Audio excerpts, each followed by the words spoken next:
नमस्कार दोस्तों, आपका स्वागत है हमारे YouTube channel teaching exam overload में।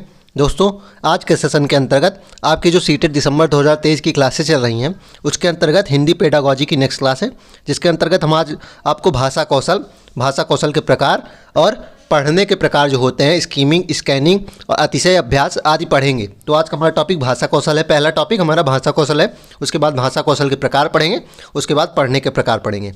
चलिए फिर सेशन को शुरू करने से पहले हमारी एक रिक्वेस्ट है कि हमारे चैनल को लाइक करें, सब्सक्राइब करें तथा ज़्यादा से ज़्यादा शेयर करें। तो पहला टॉपिक है भाषा कौशल।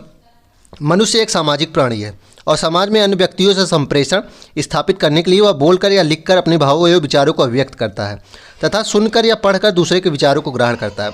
तो मनुष्य एक सामाजिक प्राणी है, अर्थात मनुष्य एक समाज में रहता है और समाज के अन्य व्यक्तियों से वह बातचीत करता है, वार्तालाप करता है, अपने विचारों को अभिव्यक्त करता है। और वह अपने भाव विचारों को कैसे अभिव्यक्त करता है? बोलकर और लिखकर। और विचारों को, दूसरे के विचारों को ग्रहण भी तो करता है। वह कैसे करता है? सुनकर, किसी व्यक्ति की बातों को सुनकर और पढ़कर या फिर अब विचारों को क्या करता है? ग्रहण करता है। तो मनुष्य एक सामाजिक प्राणी है।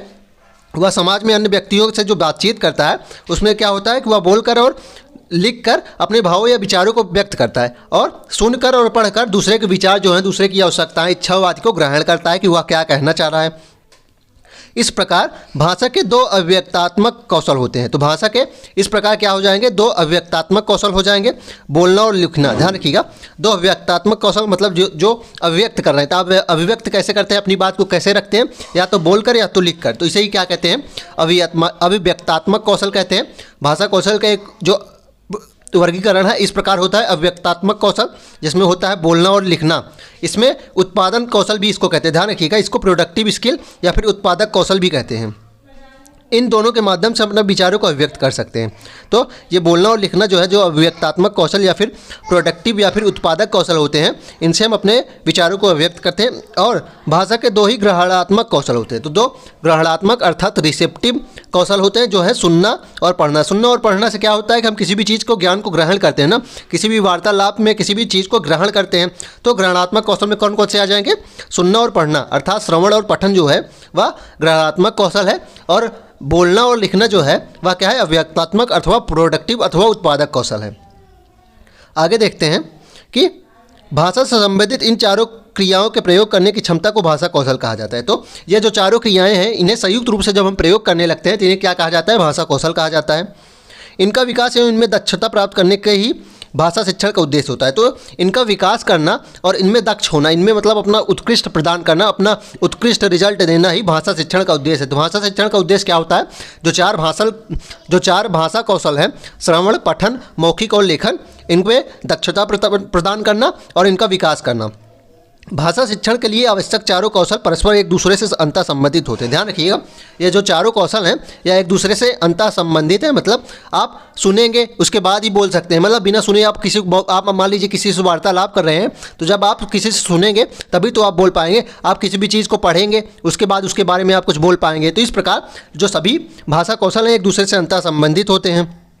प्रत्येक कौशल का विकास किसी न किसी रूप से एक दूसरे पर निर्भर होता है। मैं वही बात जो अभी बताया कि जो प्रत्येक कौशल होते हैं इन एक किसी न किसी रूप से एक दूसरे से निर्भर होते हैं। चलिए आगे देखते हैं। भाषा के चारों कौशल क्रम में नहीं सीखे जाते। इंपॉर्टेंट पॉइंट है, जो भाषा के चारों कौशल हैं वह क्रम में नहीं सीखे जाते, बल्कि एक ही साथ ही सीखे जाते हैं। ध्यान रखिएगा, जो भाषा के चारों कौशल हैं वह क्रम में नहीं सीखे जाते, एक साथ सीखे जाते हैं। जैसे बच्चा सुनने के साथ साथ बोलना भी सीखता है। जैसे कि बच्चा सुनने के साथ साथ बोलना भी सीखता है और पढ़ने के साथ साथ लिखना भी सीखना है। तो ध्यान रखिएगा, भाषा के चारों कौशल क्रम से नहीं सीखे जाते हैं, बल्कि सभी एक साथ सीखे जाते हैं। इसको फिर से एक बार देख लेते हैं हम। भाषा कौशल क्या है कि मनुष्य एक सामाजिक प्राणी, मनुष्य एक समाज में रहता है और वह अपने जो अन्य व्यक्तियों के साथ, समाज के अन्य व्यक्तियों के साथ कुछ संप्रेषण स्थापित करता है, अर्थात वार्तालाप, बातचीत आदि करता है। और वह बोलकर या लिखकर अपने भावों एवं विचारों को अभिव्यक्त करता है, जिसे अभिव्यक्तात्मक कौशल कहते हैं। तो अभिव्यक्तात्मक कौशल कौन कौन से हो जाएंगे? बोलना और लिखना, इन्हें प्रोडक्टिव स्किल भी कहते हैं या फिर उत्पादक कौशल भी कहते हैं। और दूसरे के विचारों को ग्रहण कैसे करता है? सुनकर और पढ़कर। दूसरे के विचारों को सुनकर और पढ़कर ग्रहण करता है। इसे क्या कहते हैं? ग्रहणात्मक कौशल या फिर रिसेप्टिव स्किल। ध्यान रखिएगा, तो अव्यक्तात्मक कौशल बोलना लिखना और ग्रहणात्मक कौशल सुनना पढ़ना। उसके बाद था कि ये चारों जो क्रियाएं होती हैं भाषा से संबंधित इन चारों क्रियाओं का प्रयोग करने की क्षमता को भाषा कौशल कहा जाता है। तो जो हम संयुक्त रूप से इन चारों क्रियाओं को प्रयोग करने लगते हैं तो इन्हें क्या कहते हैं, भाषा कौशल कहते हैं।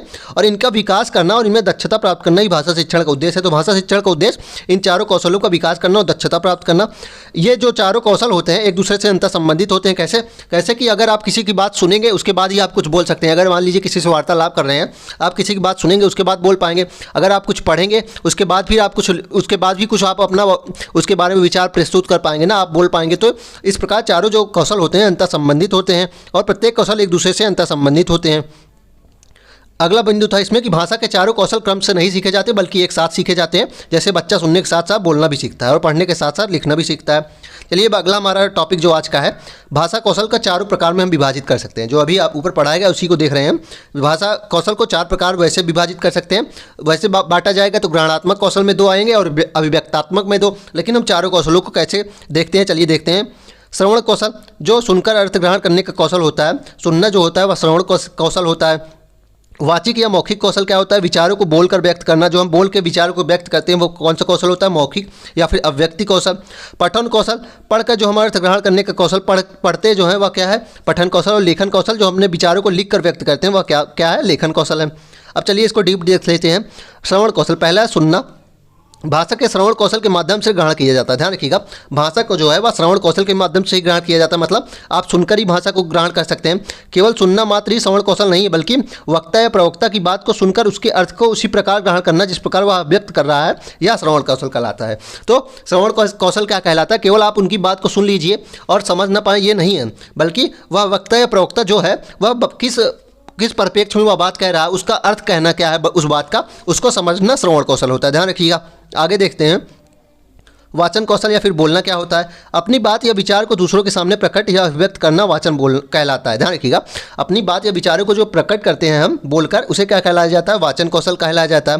वाचन कौशल तभी प्रभावी माना जाएगा जब हम अपनी बात या विचारों को इस प्रकार से अभिव्यक्त करेंगे कि सुनने वाला हमारी बात को अच्छे से समझ जाए। तो वाचन कौशल कब प्रभावी होता है, जब हम किसी भी बात, अपनी बात को जो बोल रहे हैं अगर दूसरा समझ जाए बहुत अच्छे ढंग से, तभी तो हमारा वाचन कौशल प्रभावी होगा। तो यही कहा जा रहा है कि वाचन कौशल तभी प्रभावी माना जाएगा जब हम अपनी बात जो कहना चाहते हैं वह सुनने वाला अच्छी तरह से समझ जाए और उस पर इसका प्रभाव हो, तो ये एक अच्छे वाचन कौशल का उदाहरण है। और अगर जो हम बात कर रहे हैं उसका दूसरे व्यक्ति पर प्रभाव पड़ रहा है तो यह अच्छे वाचन कौशल का उदाहरण है। चलिए आगे देखते हैं। आगे है पठन कौशल। पठन कौशल क्या होता है, पढ़ना।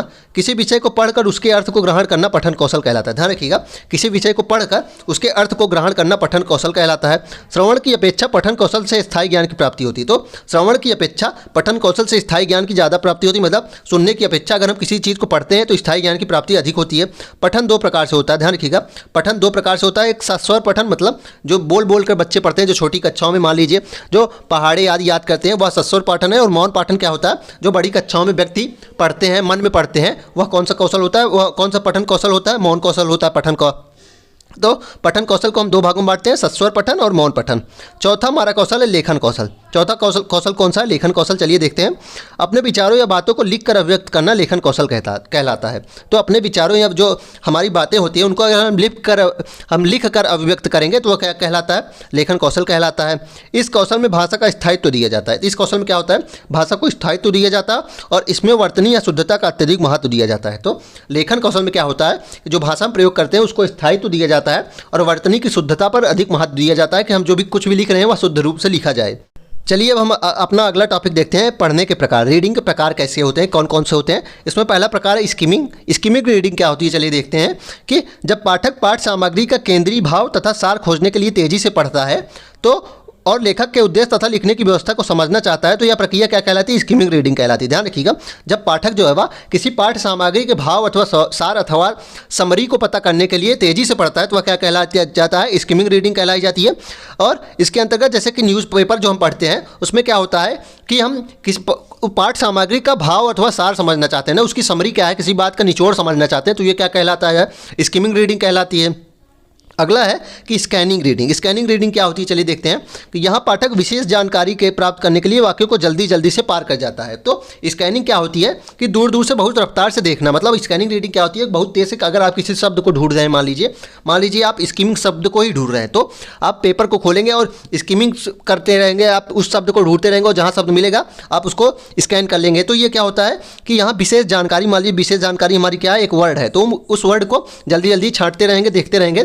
तो इसमें क्या होता है कि किसी विशेष जानकारी को प्राप्त करने के लिए वाक्य को जल्दी जल्दी पार कर दिया जाता है। यही है स्कैनिंग रीडिंग। चलिए आगे देखते हैं, जैसे कि इसको कैसे किया जाता है। स्कैनिंग रीडिंग क्या होता है, जैसे कि ट्रेन टिकट कोई देख रहा है, ग्राफ पेपर देख रहा है, रोल नंबर देख रहा है, तो इसमें क्या होता है कि आप ट्रेन टिकट में क्या देखते हैं, बहुत जल्दी से पीएनआर नंबर ही देखना चाहते हैं ना, बहुत जल्दी जल्दी देखते हैं। और ग्राफ पेपर और क्या होता है, रोल नंबर में आप जो एडमिट कार्ड होता है उसमें आप रोल नंबर ही देखना चाहते हैं, तो जल्दी देखते हैं एडमिट कार्ड आदमी। तो ये क्या है, स्कैनिंग ही तो है। और समरी में क्या हो जाता है, स्किमिंग रीडिंग क्या है, स्किमिंग रीडिंग के उदाहरण और देख लीजिए। स्किमिंग रीडिंग के न्यूज़पेपर पढ़ना जो है, मैगजीन पढ़ना, इसमें क्या होता है, मैगजीन आदमी आप पूरी चीज़ को समझना चाहते हैं, आप तेज तो पढ़ना ही चाहते हैं, लेकिन आप क्या समझना चाहते हैं, पूरा जो पैराग्राफ होता है उसका भाव समझना चाहते हैं, उसका सार समझना चाहते हैं। तो ये है स्किमिंग रीडिंग। और स्कैनिंग क्या होता है कि आप किसी एक विशेष चीज़ को देखना चाहते हैं, आप किसी एक विशेष चीज़ को ढूंढते हैं। अगला है गहरी पढ़ाई। गहरी पढ़ाई क्या होती है, गहरी पठन जो होता है, गहन पठन इसको कहते हैं। गहन पठन में बारीकी से और समय लेकर पढ़ा जाता है। इसमें क्या होता है कि जो गहन पठन होता है इसमें बारीकी से समय लेकर पढ़ा जाता है। यहाँ पाठक को प्रत्येक शब्द का अर्थ समझना होता है। इसमें क्या होता है कि पाठक जो होता है प्रत्येक शब्द का अर्थ समझता है, प्रत्येक वाक्य का अर्थ समझता है, और जो पूरा पैराग्राफ होता है जितना उसको पढ़ना होता है उसको बहुत गहन ढंग से पढ़ता है। अगला है अतिशय अभ्यास। अतिशय अभ्यास का होता है कि यह पठन धारा प्रभाव पर अधिक जोर देती है और सटीकता पर कम। इसमें क्या होता है कि बहुत तेज़ी से पढ़ा जाता है। इसमें क्या होता है कि धारा प्रभाव मतलब रफ्तार पर ज़्यादा ध्यान दिया जाता है, गति पर ज़्यादा ध्यान दिया जाता है, और सटीकता शुद्धता हो उस कम भी हो तब भी चल जाता है। तो ये है अतिशय अभ्यास। अब लेखन का प्रक्रिया उपागम देख लेते हैं कि इसमें क्या होता है। लेखन के प्रक्रिया उपागम में क्या होता है, लेखन कौशल के विकास के लिए लेखन का प्रक्रिया उपागम सहायक होता है। तो लेखन का प्रक्रिया उपागम जो होता है बच्चों में लेखन कौशल के लिए, यहाँ इसको काट दीजिए इतना, कि बच्चों में लेखन कौशल के विकास के लिए प्रक्रिया उपागम जो होता है लेखन का वह सहायक होता है। इससे बच्चे क्रमबद्ध तरीके से सीखते हुए लेखन कौशल में दक्ष बन जाते हैं। क्रमबद्ध तरीके से सीखते हुए लेखन कौशल में दक्ष बन जाते हैं। तो लेखन का प्रक्रिया उपागम क्या होता है कि बच्चों के लेखन कौशल में विकास करने में सहायता प्रदान करता है। इसको लिखने के द्वारा लिखना सीखना कहते हैं। इसको क्या कहते हैं, लिखने के द्वारा लिखना सीखना कहते हैं। जैसे एक बच्चा मान लीजिए गलती करता है, उसको क्या सिखाया जाता है, तो क्या एक स्टेप सिखाया जाता है ना, पहले ऐसे बनाओ, पहले ऐसे लाइन, एक पूरा पेज ऐसे ऐसे सिखाया जाएगा, उसके बाद ऐसे सिखाएगा, एक पेज ऐसे बनाना सिखाएंगे, उसके बाद अगले पेज में ऐसे सिखाएंगे। तो ये क्या है, लेखन का प्रक्रिया उपागम है, मतलब स्टेप वाइज कराते हैं। तो ये क्या है, लेखन का प्रक्रिया उपागम जो लिखने के द्वारा लिखना सीखना इसको कह सकते हैं हम ना, लिख के हम लिखना सीख रहे हैं। अब हमारा अगला पॉइंट है कि बिक्स और कैल्प क्या है। हमारा अगला पॉइंट क्या है, बिक्स और कैल्प क्या है। बिक्स होता है बेसिक इंटरपर्सनल कम्युनिकेटिव स्किल। तो क्या होता है BICS, basic interpersonal communicative skills. Full form इसको याद कर लीजिए। ये क्या होता है कि जो हम डे टू डे लाइफ में रिलेटेड बात करते हैं, मतलब हम जो डेली लाइफ में यूज करने वाली लैंग्वेज का यूज करते हैं उसे क्या कहते हैं, बिक्स कहा जाता है। ध्यान रखिएगा, जो हम डेली लाइफ में यूज करने वाली भाषा का प्रयोग करते हैं उसे क्या कहते हैं, बिक्स कहा जाता है। और कैल्प किसे कहते हैं, जो हम विद्यालय में फॉर्मल लैंग्वेज यूज करते हैं उसे कैल्प कहा जाता है। इसका फुल फॉर्म है कॉग्निटिव एकेडमिक लैंग्वेज प्रोफिशिएंसी। तो कैल्प क्या होता है, कैल्प होता है जो हम जटिल बातें करते हैं और अमूर्त आइडिया, जो हमारे अमूर्त विचारों को जो प्रयुक्त करने के लिए भाषा का यूज करते हैं वो क्या कहलाती है, कैल्प। तो इसको नोट कर लीजिएगा, जो जटिल और अमूर्त विचारों को प्रयुक्त करने के लिए उसे प्रकट करने के लिए जो हम भाषा का प्रयोग करते हैं वो कैल्प कहलाती है, कॉग्निटिव एकेडमिक लैंग्वेज प्रोफिशिएंसी। और जो हम डेली लाइफ में भाषा का यूज कहलाते हैं उसे क्या कहते हैं, बिक्स कहते हैं। चलिए फिर आज के सेशन में इतना ही। आशा करता हूँ कि आपको ये सेशन पसंद आया होगा। अगर आप इसी तरह के अन्य सेशन को भी प्राप्त करना चाहते हैं तो हमारे YouTube channel teaching exam overload को ज्वाइन करें। साथ ही अगर आप इसकी PDF प्राप्त करना चाहते हैं तो हमारे टेलीग्राम चैनल का लिंक डिस्क्रिप्शन बॉक्स में है, आप उससे ज्वाइन हो जाइए, आपको सारी PDF वहीं मिलेंगी। चलिए फिर, धन्यवाद।